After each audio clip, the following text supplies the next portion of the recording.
1 lakh per month as a student, ये अपने आप में ही एक बहुत बड़ा गोल हो जाता है, क्योंकि इंडिया में 90% से ज़्यादा लोग इस मार्क को कभी अपनी ज़िंदगी में अचीव ही नहीं कर पाएंगे। बट इसका मतलब ये नहीं है कि इसको अचीव करना काफ़ी ज़्यादा मुश्किल है, बल्कि इसका मतलब ये है कि 90% लोगों को पता ही नहीं होता कि इस मार्क को अचीव करना कैसे है। क्योंकि बचपन से ही या तो उन्हें जॉब के पीछे भगाया जाता है, या फिर अगर वो खुद जाके गूगल यूट्यूब पे सर्च करते हैं तो उनके मुंह पे ड्रॉप शिपिंग, एड एजेंसी और ट्रेडिंग जैसी चीज़ें फेंक के मार दी जाती हैं।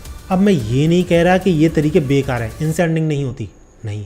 इनफैक्ट मैंने खुद अपनी पिछली वीडियो में इनमें से कुछ तरीके इंक्लूड भी किए थे। बट प्रैक्टिकली स्पीकिंग इन तरीकों से हर कोई अर्निंग नहीं कर सकता, क्योंकि इनमें टाइम और पैसा काफ़ी ज़्यादा चाहिए होता है, जो कि हर कोई अफोर्ड नहीं कर सकता। इसलिए आज की इस वीडियो में मैं तुम्हें 5 ऐसे तरीके बताने वाला हूँ जिनके के थ्रू तुम बिना पैसा लगाए अर्निंग करना स्टार्ट कर सकते हो। इनफैक्ट पहले या दूसरे मंथ से ही अर्निंग स्टार्ट कर लोगे। और अगर जो चीज़ मैं तुम्हें बताऊंगा वो तुम ढंग से फॉलो करते हो तो तुम 1 लाख पर मंथ के मार्क को भी अचीव कर सकते हो, वो भी एज अ स्टूडेंट। और इन 5 तरीकों में से तीसरा तरीका तो इतना ज़्यादा पोटेंशियल लगता है कि अगर तुम उसे ढंग से एग्जीक्यूट करोगे तो तुम करोड़ में भी पहुंच सकते हो। लेकिन हो सकता है इनमें से कोई तरीका तुम्हारे लिए वर्क करे, कोई तरीका ना करे। इसलिए मैं इन 5 तरीकों को कंपेयर करूंगा 4 चीज़ों के बेसिस पे: starting earning, experience, effort and scale. Now अब अगर मैं सबसे पहले तरीके की बात करूं तो वो है टीचिंग, यानी एज अ ट्यूटर काम करना। अब सिखाने को तो तुम काफ़ी सारी चीज़ें सिखा सकते हो, ऑलरेडी यूट्यूब पे भी काफ़ी सारे लोग अलग अलग चीज़ें सिखा रहे हैं। बट यहाँ पे मैं स्पेसिफिकली अकेडमिक्स की बात कर रहा हूँ, यानी फिजिक्स, केमिस्ट्री, मैथ, बायोलॉजी, ऐसे सब्जेक्ट्स। क्योंकि पता है क्या, इंडिया के बाहर एजुकेशन काफ़ी ज़्यादा महंगी है। एजुकेशन लोन के तले दब जाते हैं लिटरली स्टूडेंट्स और उनके पेरेंट्स। इसलिए बाहर के पेरेंट्स एक अफोर्डेबल और अच्छे ट्यूटर ढूंढते रहते हैं अपनी कंट्री से बाहर, और इंडिया बेस्ट ऑप्शन लगता है उन्हें। क्योंकि भले ही बाहर के लोग कितनी भी ज़्यादा गाली दे लें इंडियंस को, लेकिन उन्हें इतना ज़रूर पता है कि इंडियंस काफ़ी ज़्यादा इंटेलेक्चुअल होते हैं। इसलिए अगर तुम इंडियन हो, जो कि होगे भी तुम ऑब्वियसली, तो ये चीज़ तुम्हारे लिए प्लस पॉइंट की तरह भी काम करेगी इस तरीके में। और सिर्फ 2 या फिर 3 फॉरेन स्टूडेंट्स की हेल्प से ही तुम 1 लाख पर मंथ का मार्क अचीव कर सकते हो। इनफैक्ट मेरे खुद के दोस्त ने ऐसा कर रखा है कॉलेज में। हाँ, उसने 1 लाख पर मंथ का मार्क अचीव नहीं किया था, लेकिन 60,000 रुपीज़ कमा रहा था वो महीने के। और ऐसा हमें 4th ईयर में जाके पता चला था। 3rd ईयर में उसने स्टार्ट किया था, 4th ईयर तक उसने इतने ही रुपए ऑलमोस्ट कमाए थे हर मंथ, जिसमें कि वो बेसिकली फिजिक्स पढ़ाया करता था 2 स्टूडेंट्स को 2 आवर्स के लिए, जिस वजह से उसके आवर्स भी काफ़ी ज़्यादा बढ़ गए थे। सिर्फ 2 स्टूडेंट के साथ उसने इतना ज़्यादा पैसा कमाया था। और वो ये चीज़ इतनी आसानी से इसलिए कर पाया था क्योंकि उसके मार्क्स काफ़ी ज़्यादा अच्छे थे, और वो मार्कशीट उसके लिए एज अ प्लस पॉइंट काम कर रही थी प्रोफाइल में। और अगर तुम्हारा कॉलेज काफ़ी ज़्यादा अच्छा है तो वो भी एज अ प्लस पॉइंट काम कर सकता है। अगर तुम IIT, NIT या फिर बिट्स पिलानी जैसे बड़े कॉलेज से बिलोंग करते हो और अच्छा खासा स्कोर कर रखा है तुमने अपनी मार्कशीट में, तो ये सारी चीज़ें एज अ प्लस पॉइंट काम करती है तुम्हारी प्रोफाइल में। और अगर तुम सोच रहे हो कि इस चीज़ को स्टार्ट कैसे करना है, तो तुम कुछ साइट्स या फिर प्लेटफॉर्म्स की हेल्प से भी स्टार्ट कर सकते हो, या फिर अपना पर्सनल ब्रांड बना के खुद की साइट ओपन करके उसके थ्रू भी स्टार्ट कर सकते हो। वो काफ़ी ज़्यादा प्रोफेशनल लगेगी। लेकिन एज अ स्टूडेंट तुम सोशल मीडिया और इस साइट को हैंडल करने वाली हेडेक से दूर रहो तो वही चीज़ ज़्यादा अच्छी रहेगी। इनफैक्ट मेरे दोस्त ने भी प्रीप्लाई नाम की वेबसाइट का यूज़ किया था। इसके अलावा 2-3 और वेबसाइट्स हैं लाइक italki, शेग एंड नाउ। अगर मैं इस तरीके को उन चारों चीज़ों के बेसिस पे कंपेयर करूँ तो सबसे पहले स्टार्टिंग करने की बात करें तो इससे स्टार्टिंग में ही तुम एटलीस्ट 15 to 20,000 कमा सकते हो सिर्फ एक क्लाइंट के साथ। और हो सकता है अगर तुम अपने आवर्स बढ़ाओ, यानी टीचिंग आवर्स, तो और भी ज़्यादा कमाओगे सिर्फ एक क्लाइंट से। इसके अलावा एक्सपीरियंस की बात करें तो अगर तुम्हारे पास मार्कशीट काफ़ी अच्छी है, यानी काफ़ी अच्छा खासा स्कोर कर रखा है तुमने उसमें, और काफ़ी अच्छे कॉलेज से भी बिलोंग करते हो, तो वो एज अ प्लस पॉइंट काम करती है। तुम्हें एक्सपीरियंस की ज़रा सी भी ज़रूरत नहीं है। बट अगर ये दोनों चीज़ें तुम्हारे पास नहीं है तो तुम्हें अपने क्लाइंट को एक्सपीरियंस शो करना पड़ेगा किसी ना किसी तरीके से। और उन तरीकों में आते हैं IB और CIE जैसे एग्जाम्स, जो कि ये प्रूव करते हैं कि तुम एक अच्छे टीचर हो इंटरनेशनली, और पेरेंट्स को सेटिस्फाई करते हैं कि वो अपना चाइल्ड एक अच्छे हाथों में दे रहे हैं। और ऐसा भी हो सकता है तुम्हें अपना पहला क्लाइंट ऐसे ही मिल जाए, हू नोज। और एक बार तुम्हें पहला क्लाइंट मिल गया तो दूसरा क्लाइंट मिलने में ज़्यादा टाइम नहीं लगेगा। इसके बाद एफर्ट की बात करें तो अगर तुम्हें एग्जाम देना पड़ रहा है फिर जाके तुम ये तरीका यूज़ कर रहे हो तो थोड़ा बहुत एफर्ट लगेगा ऑब्वियसली। बट अगर ऐसा नहीं है तो तुम्हें जो सब्जेक्ट आता है वही तुम्हें सिखाना है, तो ज़्यादा एफर्ट नहीं लगेगा। बस थोड़ी बहुत तैयारी करनी पड़ती है ना स्टूडेंट्स को सिखाने के लिए, उन्हें नोट्स देने के लिए सारी चीज़ें तैयार करनी पड़ती है, वो सब करनी पड़ेगा बस। इसके बाद स्केल की बात करें तो तुम इससे काफ़ी अच्छी खासी अर्निंग कर सकते हो, नो डाउट, लेकिन एक लिमिट तक। और वो लिमिट मुझे लगती है अराउंड 2 लाख पर मंथ। इससे ऊपर तुम जा ही नहीं सकते, क्योंकि यार अभी भी तुम एक स्टूडेंट हो, कॉलेज में तुम्हें जाना पड़ेगा,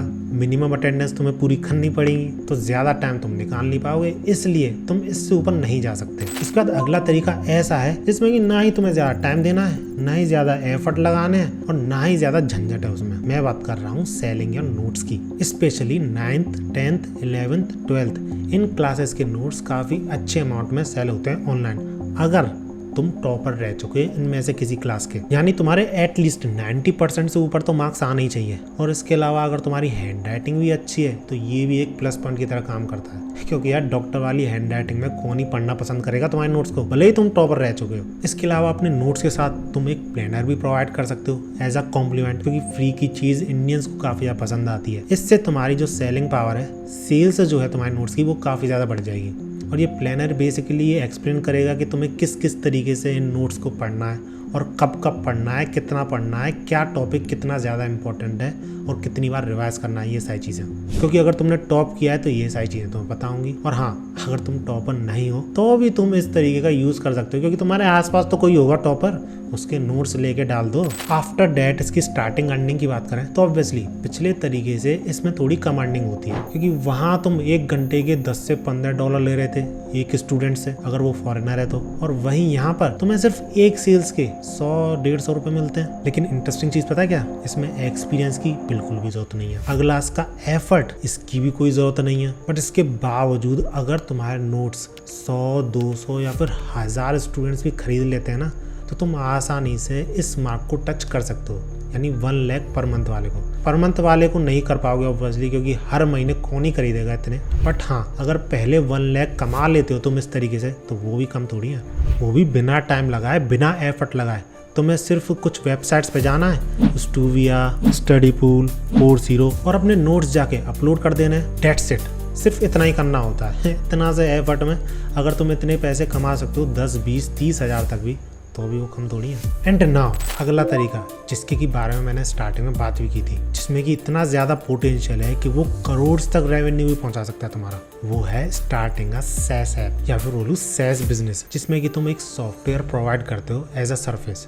इसकी फुल फॉर्म ही यही है, सॉफ्टवेयर एज अ सर्विस। अब मैं तुमसे शॉपिफाई, कैनवा, ड्रॉपबॉक्स ऐसे बड़े बड़े स्टार्टअप जैसा कुछ खोलने को नहीं बोल रहा हूँ। तुम छोटी मोटी चीज़ से भी स्टार्ट कर सकते हो, क्योंकि यार नोशन जो तुमने सुना ही होगा, प्रोडक्टिविटी ऐप है बहुत बड़ा, उसकी भी स्टार्टिंग बहुत छोटे से हुई थी, एक नोटपैड से हुई थी, सो डैट सारी चीज़ें रिमेंबर करी जा सकें। बाद में चाहे ये चीज़ इवॉल्व हो गई नोशन में, जिसमें कि सारी तरीके की तुम लिस्ट बना सकते हो, अलग अलग फोल्डर्स बना सकते हो, और ऐसी काफ़ी सारी चीज़ें कर सकते हो टू इंक्रीज योर प्रोडक्टिविटी। सारी चीज़ें याद रखने में ये ऐप हेल्प करता है, काफ़ी सारी चीज़ें करता है। इसलिए तुम्हें कोई क्रेजी बिग आइडिया नहीं चाहिए इस मेथड का यूज़ करने के लिए। ऊपर से अब तो एआई भी आ चुका है, तुम आसानी से किसी भी तरीके का एप्लीकेशन बना सकते हो नो कोड टूल्स का यूज़ करके। इसलिए ये तरीका अब तो और भी ज़्यादा कन्वीनियंट हो गया अगर तुम स्कूल या फिर कॉलेज में भी हो तो। एंड टू बी ऑनेस्ट, इस तरीके का सबसे बेस्ट यूज़ तुम तभी कर सकते हो जब तुम स्कूल या फिर कॉलेज में हो, क्योंकि इस बिजनेस में तुम्हें लगातार फीडबैक चाहिए होता है, सो डैट तुम अपनी सर्विस इंप्रूव कर सको। और ऐसा तुम तभी कर सकते हो जब तुम्हारे आसपास लोग हो, बातचीत चलती रहे। लेकिन कॉलेज एक बार खत्म करने के बाद तुम्हारी बातचीत तुम्हारे दोस्तों से बहुत कम हो जाती है, जिसकी वजह से इन चीज़ों का फीडबैक लेना काफ़ी ज़्यादा मुश्किल हो जाता है। और इसी वजह से तो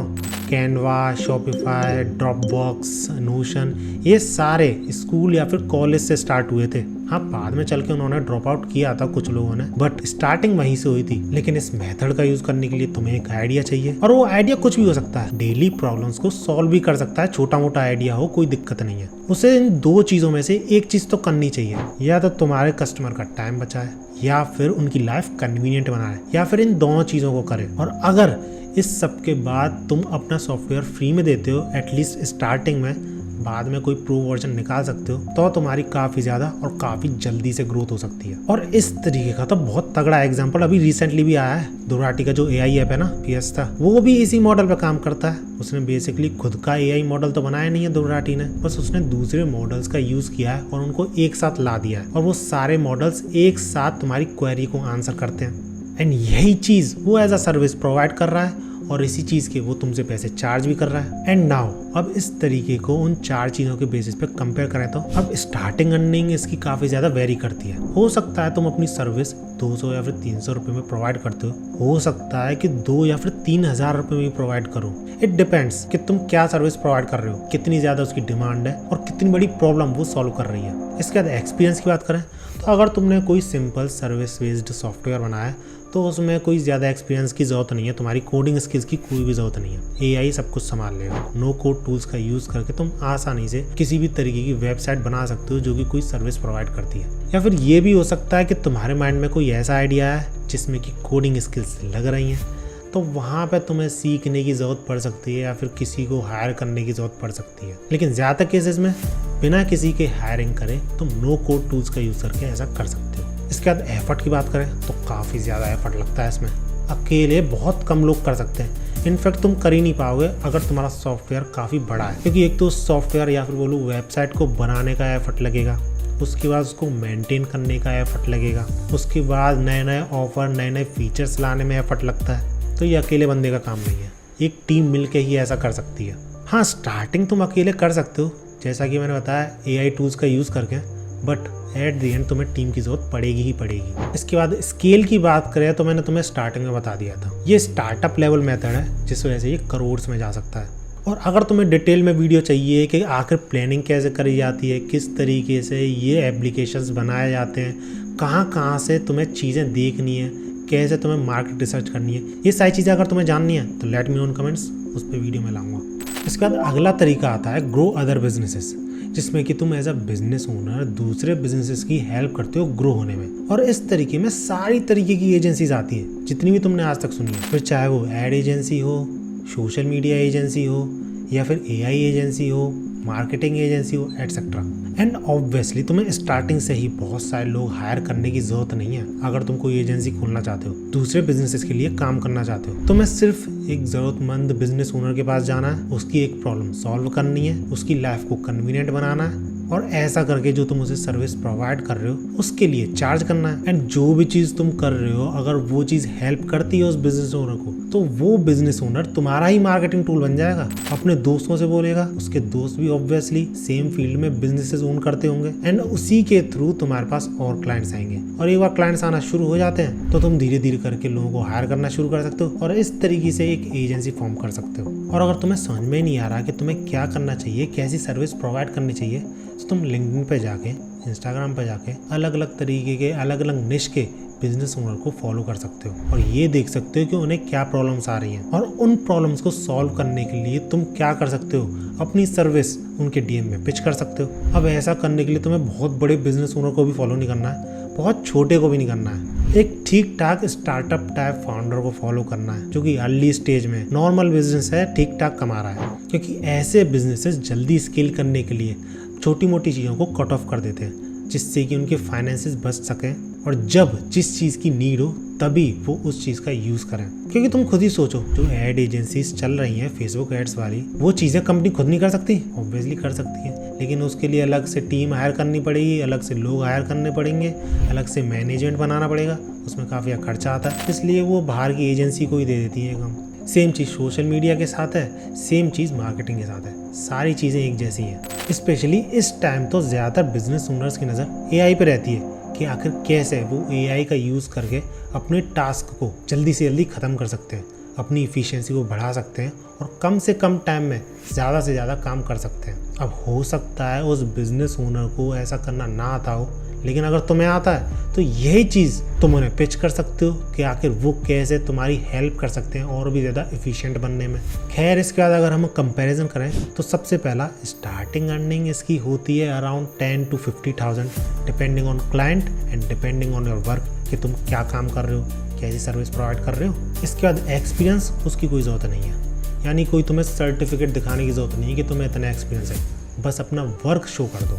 अगर वो अच्छा हुआ तो 100% सामने वाला तुमसे काम करवाएगा। और यही चीज़ तो मेरे साथ काफ़ी सारे एडिटर्स ने भी की है जिन्होंने मुझे रीच आउट किया है। बेसिकली उन्होंने ज़्यादा मैसेज नहीं किया, हाय लिख के सिर्फ अपना काम भेज दिया, और अगर मुझे काम अच्छा लगा है तो मैंने वापस उनको रिप्लाई दिया है, उनसे बातें की है। तो ऐसा ही सेम चीज तुम बाकी बिजनेस ओनर्स के साथ भी कर सकते हो। इसके बाद एफर्ट की बात करें तो उसमें काफी ज्यादा एफर्ट लगता है, क्योंकि इसमें स्टार्टिंग में तुम्हें अकेले ही काम करना पड़ता है, क्योंकि काफी ज्यादा हैवी लिफ्टिंग जैसा हो जाता है। क्योंकि रिमेंबर, ये सारी चीजें तुम्हें स्कूल या फिर कॉलेज के साथ साथ करनी है, और उसी के साथ तुम्हें स्कूल और कॉलेज में काफी अच्छा परफॉर्म भी करना है, तो काफी ज्यादा डिफिकल्ट हो जाता है एक या फिर 2 क्लाइंट्स को एक साथ संभालना। बट हाँ, अगर तुम 2 क्लाइंट्स तक पहुंच जाते हो तो मंथली 1 लाख पर मंथ का टारगेट पूरा कर सकते हो। इसके बाद स्केल की बात करें तो तुम 2, 3 या फिर 4 बंदों को हायर करने के साथ ही 3 से 4 लाख पर मंथ तक भी पहुंच सकते हो। ऑब्वियसली उसके लिए तुम्हें 2, 3 या फिर 5 क्लाइंट्स चाहिए होंगे, लेकिन फर्स्ट क्लाइंट और सेकंड क्लाइंट के बाद बाकी क्लाइंट्स बनना काफ़ी ज़्यादा आसान हो जाता है, ट्रस्ट मी। इसके बाद अगला और आखिरी तरीका आता है कन्वीनियंस सर्विस का, जिसमें कि बेसिकली तुम अपने कॉलेज के स्टूडेंट्स या फिर जहाँ पर तुम रहते हो उस नेबरहुड में लोगों की लाइफ आसान बनाते हो अपनी सर्विसेज से। फिर चाहे वो होममेड फूड प्रोवाइड करना हो, या फिर लॉन्ड्री की सर्विस प्रोवाइड करना हो, या फिर कोई और तरीके की सर्विस प्रोवाइड करना हो, किसी भी तरीके से। क्योंकि कॉलेज की बात करें तो हॉस्टल्स में तो ये सर्विस प्रोवाइड हो जाती है, लेकिन जो हॉस्टल से बाहर रहते बच्चे पीजीज में, वहाँ पर ये सर्विस नहीं पहुँच पाती। उनको काफ़ी ज़्यादा प्रॉब्लम होती है, और उनकी प्रॉब्लम को तुम सॉल्व कर सकते हो। और वहीं बात रही नेबरहुड की, तो वहाँ पर भी कुछ लोग ऐसे होंगे जो कि अपने घर से दूर रहते होंगे, उन्हें घर का खाना या फिर लॉन्ड्री, अपने कपड़े धोना, ये सारी चीज़ें करने में दिक्कत होती होगी। उनकी हेल्प हो सकती है इन सारी सर्विसेज से, और इसमें ज़्यादा काम भी थोड़ी करना होता है। एंड ऑब्वियसली तुम्हें खुद ये सारी चीजें करने की जरूरत नहीं है। तुम्हें बेसिकली जिनको जरूरत है और जो ये काम कर सकते हैं उनके बीच का मिडलमैन बनना है। एंड स्टार्टिंग तो तुम व्हाट्सएप के थ्रू कर सकते हो, यानी मैसेजेस करना, ग्रुप्स बनाना और वहाँ पर प्रोवाइड करना ये सारी सर्विसेज। बट अगर ये चीज़ तुम्हारी वर्कआउट कर रही है तो बाद में जाके तुम इसे सेस सर्विस की तरह प्रोवाइड कर सकते हो, यानी कोई अपना ऐप बना लो, एप्लीकेशन, जहाँ पर इन सर्विसेज के सब्सक्रिप्शन लेंगे डेली बेसिस पे लोग। डेली बेसिस पे तो नहीं, मंथली बेसिस पे। उसके लिए तुम अपने हिसाब से चार्ज कर सकते हो और लोगों को वहाँ पर अपनी सर्विस प्रोवाइड कर सकते हो। तो एक तरीके से कह सकते हो कि ये एक ऑफलाइन वर्जन है सेस सर्विसेज का। बट हाँ, जैसे कि सेस सर्विसेज में तुम्हें मैंने बताया था कि वो करोड़ में जा सकता है, इसका जाना थोड़ा मुश्किल है, क्योंकि हर कोई ये स्टार्ट कर सकता है। तुम्हारा कुछ MVP तो होना चाहिए जिससे कि बाकी सारे कॉम्पिटिटर्स तुम्हें कॉपी ना कर पाए और तुम्हारे पास ही आए सारे के सारे कस्टमर्स। लेकिन अगर ऐसा नहीं भी हो पाता है तो कम से कम तुम अपने कॉलेज या फिर अपनी सिटी में तो ये बिजनेस आसानी से कर ही सकते हो, क्योंकि अपने कॉलेज के साथ साथ तुम बाकी कॉलेजेस के स्टूडेंट्स जो कि पीजीज में रह रहे हैं उनको भी टारगेट कर सकते हो इन सर्विसेज के लिए। इसलिए स्टार्टिंग अर्निंग तो इस तरीके से सिर्फ 10, 20 या फिर 30 हज़ार से ही होती है मंथली। बट स्केल करने के बाद तुम इस फिगर को 3 से 5 लाख तक भी ले जा सकते हो, इवन 10 लाख तक भी जा सकता है ये फिगर, डिपेंड करता है तुम कौन सी सिटी में रह रहे हो। इसके बाद एक्सपीरियंस की बात करें तो इसमें कोई एक्सपीरियंस नहीं चाहिए, बस थोड़ी बहुत बिजनेस की नॉलेज चाहिए।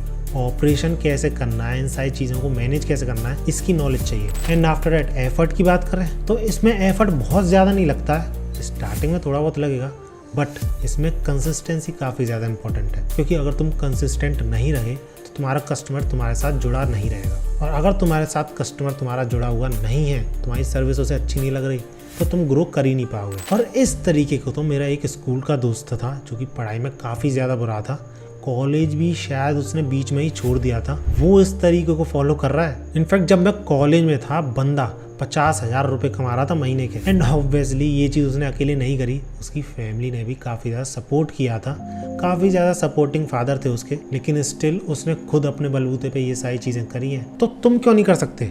गो फॉर इट, क्योंकि इन तरीकों में कोई भी लक की ज़रूरत नहीं है, सिर्फ तुम्हारे एफर्ट और कंसिस्टेंसी डिसाइड करेंगे कि तुम कौन से तरीके में कितना ज़्यादा सक्सेसफुल होते हो। And that's it. वीडियो अच्छी लगी हो तो लाइक जरूर करना, और मुझे कमेंट्स बताना है कि तुम कौन से तरीकों को फॉलो करने वाले हो और कब से शुरू करने वाले हो। करना ही पड़ेगा तुम्हें कोई ना कोई तो तरीका, क्योंकि बैठे बैठे से वीडियोस देखने से कुछ भी नहीं होने वाला। और अगर तुम्हारे पास कोई आइडिया है जो कि कोई भी कॉलेज में स्टार्ट कर सकता है, वो भी कमेंट्स में बता के जाना, सो दैट बाकी सारे लोग जान सकें। And thanks for watching this video, keep hustling.